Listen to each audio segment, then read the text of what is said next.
In this section, what we're going to do is test hypotheses now using the normal model instead of simulation. So these are the steps that we're going to follow. We're going to determine the null and alternative hypothesis. We're then going to choose a level of significance alpha, and that's really a textbook thing more than it is a reality thing.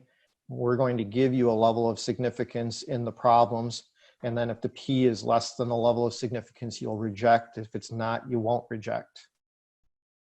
Right. To be able to use the normal model, 3 things must be true. Must have received your data from either simple random sampling or from some sort of a randomized experiment, so that there's randomness in your data collection.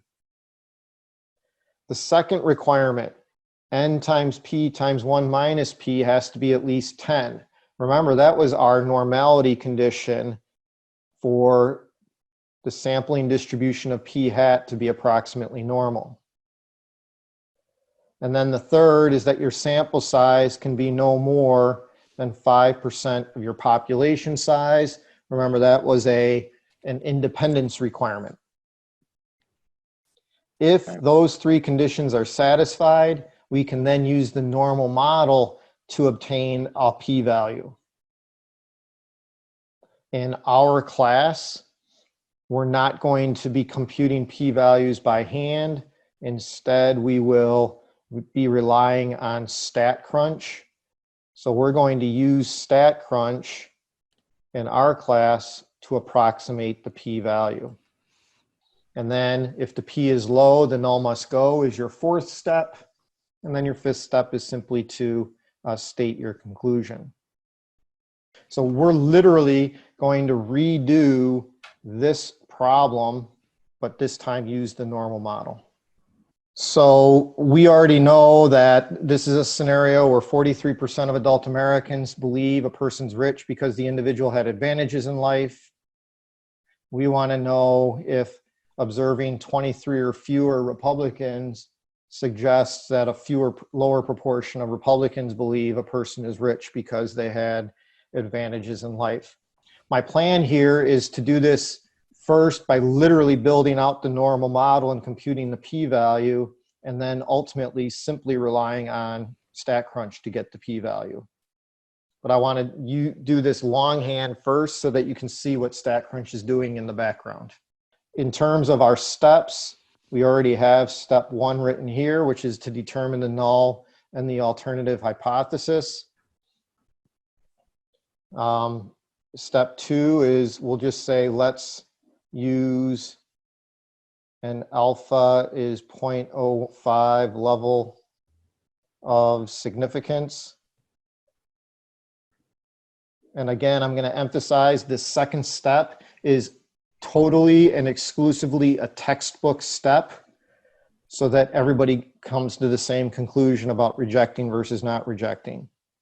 In reality, where you use p-values in, say, journal articles, they will report p-values and then they'll use little asterisks. So they'll say the p-value, they just say p usually, is say 0.02, and then they'll use a little asterisk that says, oh, that was significant at 0.05.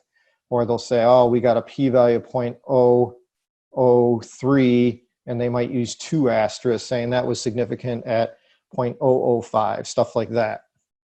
So they just tell you what levels of significance it resulted in. Gotcha. So the third step is to actually get the p-value. Can we use the normal model? Well, first and foremost, this was a random sample of Republicans. So that's good. The second step is, can we use the normal model? In other words, is n times p naught times 1 minus p naught at least 10? Well, my sample size n is 80. P naught is the proportion stated in the null hypothesis, which in this problem is 0.43. And so we have to judge, is 80 times 0.43 times 0.57, at least 10. So this is 19.6, which is at least 10. We said earlier that there are about 80 million Republicans throughout the country. And so my sample size for sure is no more than 5% of the population size. Because those three conditions are satisfied, that tells me that we may use the normal model to determine a p-value. Approved. Good. So if we're going to use the normal model, we have to build it out now. We know the distribution of p hat is approximately normal. Now we want to know the mean of p hat. Well, the mean of p hat is going to equal the population proportion, which is really the proportion stated in the null hypothesis, 0.43. Why? Because we always assume the statement in the null is true when we're doing hypothesis testing. The standard deviation of p hat is the square root of p times 1 minus p over n. So that's 0.43, 1 minus 0.43 over, I think it was 80 folks we surveyed, yes? Yep. Yep. And so for this, that's approximately 0.05535.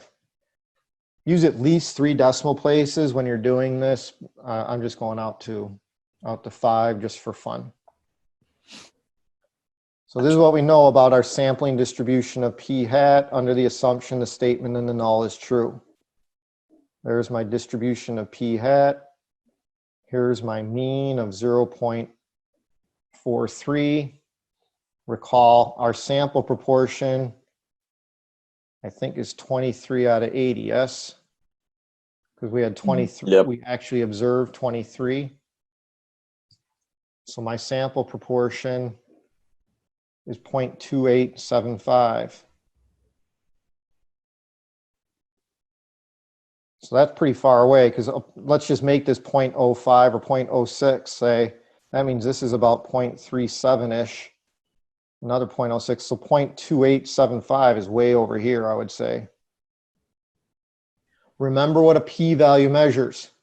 It is the probability of observing a result as extreme or more extreme than that observed under the assumption the statement in the null is true. This model that we just built assumes the statement in the null is true, and we want to measure the likelihood of observing a result as extreme or more extreme than that we actually observed. So the area of this shaded region is my p-value. It's really the probability of getting a sample proportion of 0.2875 or less. So all I have to do is compute the area under that normal curve. Of course, we do that using StatCrunch.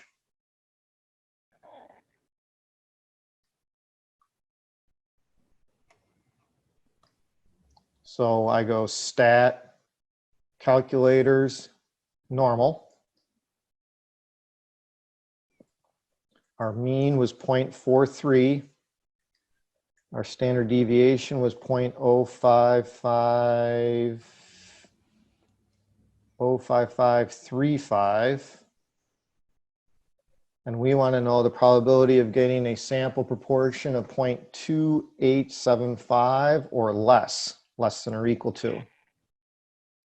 Hit compute, and we're getting 0.005. You see that? Yep. That's your p-value. Equals 0.005. Hey, let's go compare this to what we got when we did it using simulation. When we did simulation, we got 0.007. You see that right here? Yeah. So pretty close. Yep. Pretty close. Here's what I want you to, here's what is most important to understand.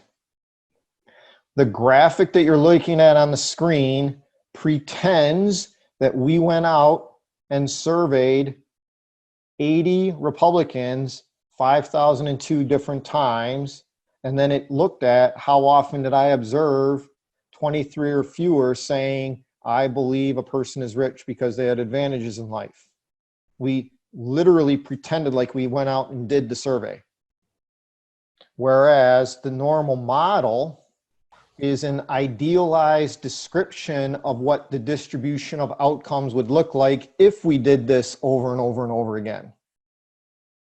It's a model. Models are idealized descriptions of some phenomenon.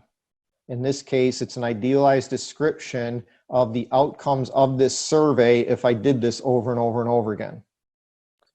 The other model is more accurate, or the other test? Because we did this twice, so right? That's a great question. Which one is the better way to go? Right. The one way to judge models is how many assumptions went into actually building the model out. And if you look at our EARN applet, there are very few assumptions we made other than, frankly, the size of the population, which really isn't necessarily an assumption whatsoever. It wouldn't be very difficult to determine how many Republicans exist in the country, number one. And number two, it's not the type of assumption that necessarily impacts your results. Okay? Whereas down here, when we're using the normal model, we are making quite a few assumptions that, granted, we are verifying, but nonetheless, this requirement, n times p times 1 minus p being at least 10, and the sample size being no more than 5% of the population size, that's one. But number two, and maybe even a bigger issue, is we're using a continuous distribution to model a variable that is qualitative with two outcomes. That is necessarily going to have problems with it, and those problems are easy to see when you look at the simulated results, because there's gaps all over the place in the actual outcomes. And those gaps get, quote unquote, filled in by the normal model. And so for here, I think it's it's relatively easy to argue that the simulation approach is superior to the normal model approach. So more than likely you would go with the simulation approach then, when like recording data or something. I think the better way to say that is, if you can use the simulation approach, it is the better approach in terms of estimating p-values. It is way more modern, and it's an approach that isn't necessarily mainstream. And that's why we still talk about the normal model as an approach. This simulation approach would have been extremely difficult to do back in the 1930s or 1940s, because you didn't have access to the toys that I'm using right now. I mean, you could physically do these simulations, but it would still take a long time. And that's why the normal model exists. That's why models exist in general, is because they make your life simpler. But all models inherently have problems with them. You don't have to look any further than the models that are predicting the outbreak of this COVID-19 virus and how they have to continually be adjusted and updated as they gather more information and learn more about the disease and how it spreads. And so, yeah, I would say that the simulation method is the better method long term, and hopefully it does become more mainstream. One last thing here is, here we literally built out the normal model to get this p-value. Lucky for you, you won't necessarily have to do that. Instead, you can jump right to StatCrunch and go stat, proportion stats, one sample, and then you either have to pick with data or with summary. For this particular problem, we have summarized data. If we had raw data, it would be a list of data that says like yes or no, true, false, something along those lines. So stat, proportion stats, one sample with summary. We had 23 successes out of 80 trials. Our population proportion was 0.43, yes? Mm-hmm. Yep. And it was a left-tailed test. That's all you got to enter in. Click compute, and bada bang, there's your p-value, 0.005. See it? Mm-hmm. Yes. So now you know that's the area under the curve to the left of the sample proportion, 0.2875. And again, make sure that you know how to interpret a result such as this. So if the statement in the null is true, if the proportion of Republicans who believe a person is rich because they had advantages in life is 0.43. If the statement in the null is true, we would expect to observe 23 or fewer out of 80 who believe a person is rich because they had advantages in life, in about 5 of every 1,000 repetitions of this study. Where does the 5 out of 1,000 come from? It comes from the fact that the p-value is 0.005, which is in fraction form, 5 out of 1,000.